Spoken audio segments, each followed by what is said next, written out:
மீனவர்கள் பாதிக்கப்படுகின்ற சூழ்நிலையை கருத்தில் கொண்டு கச்சத்தீவை மீட்டெடுக்க வேண்டும் என்ற அடிப்படையில் இந்த அரசு ஒரு தீர்மானத்தை கொண்டு வந்தது. அதன் பேரில் அனைத்து இந்திய அண்ணா திராவிட முன்னேற்ற கழகத்தின் சார்பாக எங்களுடைய கருத்துக்களை எடுத்து வைத்துள்ளோம்.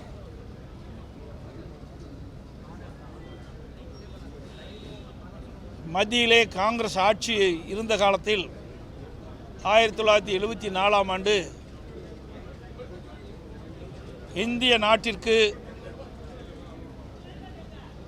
உட்பட்ட கச்சத்தீவை இலங்கை அரசுக்கு இந்திய அரசு தாரை வார்த்து கொடுத்து விட்டது. அப்பொழுதே பொன்மனச்செம்மல் புரட்சித் தலைவர் எம்ஜிஆர் இருந்த காலம் அதை நாங்கள் கடுமையாக எதிர்த்தோம். இதனால் தமிழ்நாட்டு மீனவர்கள் கடுமையாக பாதிக்கப்படுவார்கள். காலங்காலமாக கச்சத்தீவை தமிழ்நாட்டு மீனவர்கள் பயன்படுத்தி வந்தார்கள். நம்முடைய மீனவர்கள் கச்சத்தீவிலே ஓய்வு எடுப்பதற்கும் வலைகளை உலர்த்துவதற்கும் அங்கே அதை பயன்படுத்தி வந்தார்கள்.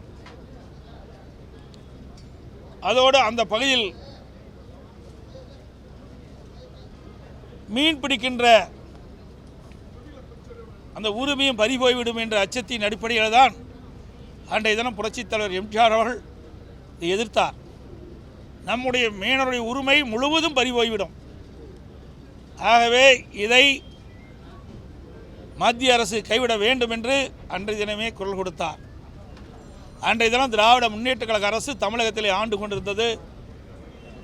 மறைந்த கலைஞர் அவர்கள் தமிழகத்துடைய முதலமைச்சராக இருந்த காலகட்டம். அப்பொழுது உரிய நடவடிக்கை எடுக்காத காரணத்தினாலே கச்சத்தீவு இலங்கைக்கு இந்திய அரசு தாரை வார்க்கப்பட்டு விட்டது. அன்றிலிருந்து இன்று வரை நம்முடைய மீனவர்கள் சோதனைக்கு உள்ளாகியிருக்கின்றார்கள். கச்சத்தீவை சுற்றி மீன் பிடிக்கின்ற உரிமையும் பறிபோய்விட்டது. கச்சத்தீவிலே நம்முடைய மீனவர்கள் சென்று ஓய்வெடுக்கின்றது, வலைகளை உலர்த்துவது போன்ற பயன்பாட்டுக்கு கச்சத்தீவை பயன்படுத்த முடியாத ஒரு சூழ்நிலை ஏற்பட்டுவிட்டது. அதோடு இதை மீட்டெடுப்பதற்காக திராவிட முன்னேற்ற கழக கட்சி எந்தவித நடவடிக்கையும் எடுக்கவில்லை.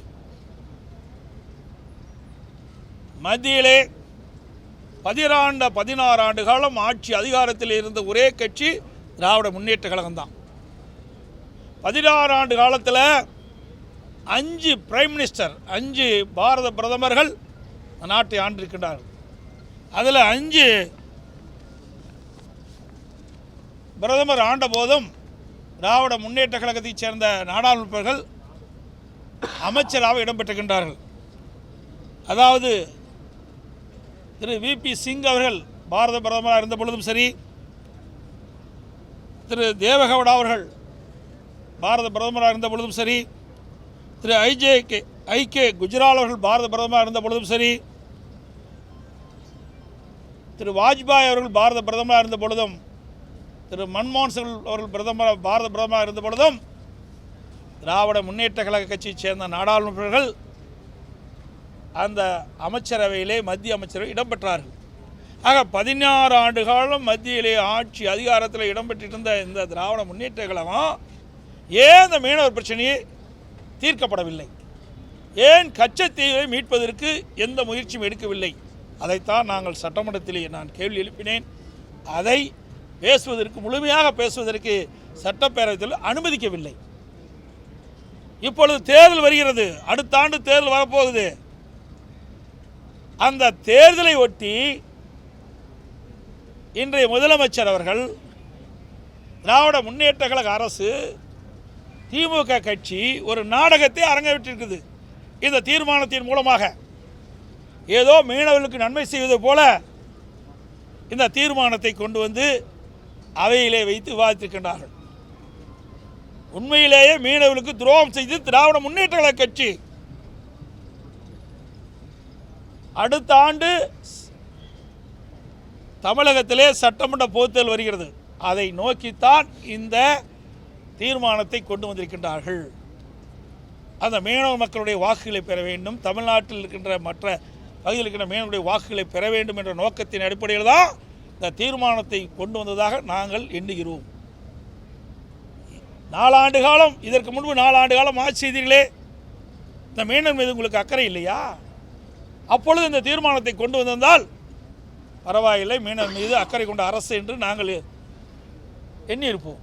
ஆனால் 4 ஆண்டு காலம் கழித்து இப்போ 5ஆண்டாவது, இதுதான் கடைசி பட்ஜெட். இப்பொழுது இந்த மீனவர் நலன் சார்ந்த கச்சத்தீவை மீட்போம் என்று ஒரு தீர்மானத்தை சட்டமன்றத்திலே கொண்டு வந்து இன்றைக்கு மீனவர்களை ஏமாற்றுகின்ற ஒரு நாடகத்தை தான் என்று நாங்கள் கருதுகிறோம். அது மட்டும் இல்லை, 2019 38 நாடாளுமன்ற உறுப்பினர்கள் இருந்தாங்க. ஏன் அந்த மீனவர் பிரச்சனையை கொண்டு வந்து கச்சத்தீவை மீட்கவில்லை? 2024 இப்போ 25 ஒரு வருஷம் ஆகிடுது. எப்பொழுது பார்த்தாலும் முதலமைச்சர் சொல்கிறார் 39க்கு 39 நாங்கள் தான் வெற்றி பெற்றோம், திமுக கூட்டணி கட்சி சேர்ந்த எம்பிகள். ஏன் 39 நாடாளுமன்ற உறுப்பினர்களும் நாடாளுமன்றத்திலே கச்சத்தீவை மீட்பதற்கு உண்டான நடவடிக்கை மேற்கொள்ளவில்லை? ஏன் நாடாளுமன்றத்தில் அழுத்தம் கொடுக்கவில்லை? இப்படி அழுத்தம் கொடுத்து பெற்றிருந்தால் பரவாயில்லை. இதையெல்லாம் விட்டுவிட்டு அடுத்த ஆண்டு தமிழகத்தில் நடைபெறுகின்ற சட்டமன்ற தேர்தலை மனதிலே வைத்துத்தான் இந்த தீர்மானத்தை கொண்டு வந்திருக்கின்றார். அது மட்டுமல்ல, இதையும் புரட்சி தலைவி அம்மாவில் இருக்கின்ற பொழுது இன்றைக்கு மத்தியிலே யார் ஆட்சிக்கு வந்தாலும் இந்த கச்சத்தீவை மீட்பதிலே முடியாத ஒரு சூழ்நிலை ஏற்பட்டுகின்றது. ஆர்ப்பாட்டம் நடத்துகிறோம், கச்சத்தீவை மீட்க போராட்டம் நடத்துகிறோம், அப்போ இருக்கிற பிரதமருக்கு கடிதம் எழுதுகிறோம், அதனால் எந்த பலனும் இல்லை. அதனால் இந்த கச்சத்தீவை மீட்பதற்காக 2008ஆம் ஆண்டு அனைத்து இந்திய அண்ணா திராவிட முன்னேற்ற கழகத்தினுடைய பொதுச் செயலாளர் இருந்து கட்சியின் சார்பாக அம்மா அவர்களே தன் இணைத்து கொண்டு வழக்கை தொடர்கிறார் உச்சநீதிமன்றத்தில். 2011 ஆட்சி மாற்றம் ஏற்படுகிறது. புரட்சித் தலைவர் அம்மா தமிழகத்துடைய முதலமைச்சராக வராங்க. வந்த பிறகு அரசாங்கத்தையும் அந்த வருவாய்த்துறையும் அதை இணைத்துக் கொள்ளப்பட்டு விட்டது. ஆக ஆட்சியில் இருந்தாலும் இல்லாவிட்டாலும் மீனவருடைய பிரச்சனையை தீர்க்க வேண்டும் என்ற ஒரே எண்ணத்தின் அடிப்படையிலே இதை நாங்கள் எடுத்து அவருடைய பிரச்சனை தீர்ப்பதற்காக நாங்கள் முயற்சித்து கொண்டிருக்கின்றோம். அப்பொழுது 2008 2011 வரைக்கும் மாநிலத்தை திமுக ஆட்சி, 2008 13 வரைக்கும் மத்தியிலே திமுக கூட்டணி ஆட்சி. மத்தியில் திமுக அங்கே வைக்குது அந்த கூட்டணியில். அப்பொழுதும் மாண்பு அம்மா அவர்கள் உச்சநீதிமன்றத்தில் வழக்கு தொடர்ந்தார்கள், அதில் இணைத்து கொண்டிருந்தால் கூட பரவாயில்ல, அப்பொழுதும் பொருட்படுத்தவில்லை. அப்படின்னா இவர்கள் எப்படி மீனவர்கள் மீது அக்கறை கொண்ட அரசாக இருக்க முடியும் என்பதை, அக்கறை கொண்ட கட்சியாக இருக்கும் என்பதை நாம் எண்ணி பார்க்க வேண்டும். அது மட்டுமல்ல, மாண்பு அம்மா அவர்கள் இந்த நீதிமன்றத்தில் வழக்கு தொடர்ந்த நோக்கமே 1960ஆம் ஆண்டில் உச்சநீதிமன்றத்தில் ஒரு தீர்ப்பு வந்தது. அதன் அடிப்படையில் அன்றைய மத்திய அரசு பெருவாரி பள்ளம் என்னும் பகுதியை அன்றைய ஈஸ்ட் பாகிஸ்தானுக்கு தாரை வார்க்க வேண்டும் என்று விரும்பியது. அப்போது அது அது பங்களாதேஷ் அன்றைய தினம் அது கிழக்கு பாகிஸ்தானுக்கு, ஈஸ்ட் பாகிஸ்தானுக்கு என்று குறிப்பிட்டிருந்தார்கள் வழங்குவது. அப்போ இதை பற்றி ஜனாதிபதிகள் கருத்து கேட்டது. உச்சநீதிமன்றம் தெளிவாக தீர்ப்பளித்தது. இதில் கிழக்கு பாகிஸ்தானுக்கு தாரை வார்த்து செல்லாது என்று உச்சநீதிமன்றம் கொடுத்தது. அதாவது பங்களாதேஷிலிருந்து ஈஸ்ட் பாகிஸ்தான் கொடுத்தது செல்லாது என்று தீர்ப்பளிக்கப்பட்டது. அந்த அடிப்படையில் தான் இந்த வழக்கை தொடர்ந்தார்கள். அதே போல் இந்தியாவில் எந்த ஒரு பகுதியும் அயல் நாட்டிற்கு வழங்க வேண்டும் என்றால் நாடாளுமன்றத்தில் இரு அவைகளிலும் ஒரு அரசியல் சாசன திருத்தத்தை கொண்டு வந்து ஒரு கான்ஸ்டிடியூஷனல் அமெண்ட்மெண்ட் கொண்டு வந்து அதன்படி நாடாளுமன்றத்தின் இரு அவைகளிலும் ஒப்புதல் பெற்றுத்தான் இந்தியாவின் எந்த ஒரு பகுதியும் அயல் நாட்டிற்கு வழங்க முடியும். அந்த கருத்தின் அடிப்படையில் தான் இந்த வழக்கை தொடரப்பட்டது என்பதையும் தெரிவித்துக் கொள்கின்றேன். ஆக அனைத்து இந்திய அண்ணா திராவிட முன்னேற்ற கழக தலைவர்கள் பொன்மனச்செம்மல் புரட்சித் தலைவர் எம்ஜிஆர் காலத்திலும் சரி, இதே புரட்சித் தலைவர் அம்மாவுடைய காலத்திலும் சரி, அம்மாவுக்கு பிறகு அம்மாவுடைய அரசும் சரி, மீனவர்கள் மீது அக்கறை கொண்டு கச்சத்தீவை மீட்பதற்கு அனைத்து வழியிலும் நடவடிக்கை எடுக்கப்பட்டது என்பதை தெரிவித்துக் கொள்கின்றேன். ஆனால் திராவிட முன்னேற்ற கழகம் 16 ஆண்டு காலம் மத்தியிலே ஆட்சி அதிகாரத்தில் இருந்து அதை பயன்படுத்தாமல் தன்னுடைய குடும்பம்தான் முக்கியம், குடும்பத்திற்கு அதிகாரம் வேணும், ஆட்சி அதிகாரத்தில் வேணும், அதைத்தான் பார்த்தாங்களே ஒழிய தமிழ்நாட்டுக்கிட்ட மீனவர்களை பற்றி கவலைப்படவில்லை. உண்மையிலேயே கவலைப்பட்டிருந்தால் ஆட்சி அதிகாரம் இருக்கும்போதே இதற்கு ஒரு முடிவு கட்டி இந்த கச்சத்தீர்வை மீட்டெடுத்திருக்கலாம். கடந்த 4 ஆண்டு காலத்தில் 54 முறை நாங்கள் மத்திய அரசுக்கு கடிதம் எழுதியிருக்கோம். அதான் அம்மா தெளிவாக சொல்லிட்டாங்களே. 2011 அம்மா ஒரு தீர்மானம் கொண்டாடுறாங்க, புரியுதுங்களா? அப்போ தீர்மானத்தில் தெளிவுபடுத்துகிறாங்க. அப்போ அழகாக அவர்கள் பேசுகின்ற பொழுது அழகாக தெரிவிக்கின்றார்கள். அதில் தான் அந்த கருத்தை நான் சொன்னேன். இன்றைக்கு மத்தியிலே 2011 அம்மா பேசுது, மத்தியில் யார் ஆட்சிக்கு வந்தாலும் எத்தனை முறை கடிதம் எழுதினாலும் அதுக்கு எந்த பலனும் இல்லை, ஆர்ப்பாட்டம் நடத்தினாலும் பலன் இல்லை, அதுபோல் அனைத்து கட்சி கூட்டம் நடத்தினாலும் பயன் இல்லை. ஆகவே தான் இதற்கு ஒரே தீர்வு, உச்சநீதிமன்றத்தில் வழக்கு தொடர்ந்து அதன் மூலம் நம்முடைய உரிமையை மீட்டெடுப்பதற்கு இதுதான் சிறந்த வழி என்று அம்மாவில் உச்சநீதிமன்றத்தை நாடினார்.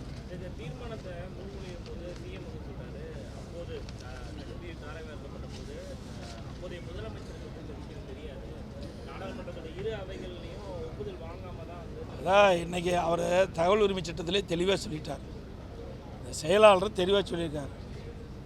அரசுக்கு தெரிவிக்கப்பட்டு விட்டது, முதலமைச்சருக்கு தெரிவிக்கப்பட்டது 1974 தெரிவிக்கப்பட்டது என்று தகவல் உரிமை சட்டத்தின் மூலமாக பெற்றிருக்கிறாங்க.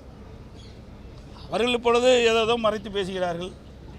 சரி, அதுக்கு பிறகு எத்தனை ஆண்டு காலம் மத்தியில் ஆட்சி அதிகாரம் இருந்தாங்க, அப்படியே வைத்து கொள்ளலாம். 16 ஆண்டு காலம் மத்தியில் ஆட்சி அதிகாரத்தில் இருந்தாங்கள்ல, அப்போ தானே இதை நிறைவேற்ற முடியும். ஆட்சி அதிகாரத்தில் இல்லாத போது எப்படி நிறைவேற்ற முடியும்?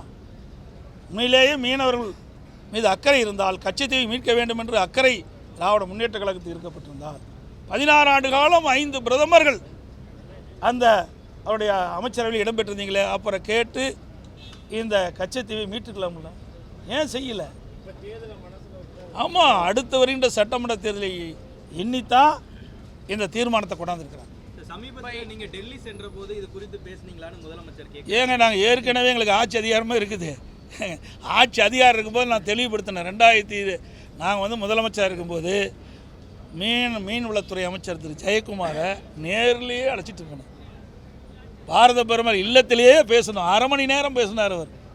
எந்தெந்த வகையில் மீனவர் பாதிக்கப்படுறாங்க, யார் எப்போ அனுமதி கொடுத்தாங்க, அதிலிருந்து அம்மா வழக்கு போட்டதிலிருந்து எல்லாமே எடுத்து சொன்னோம்.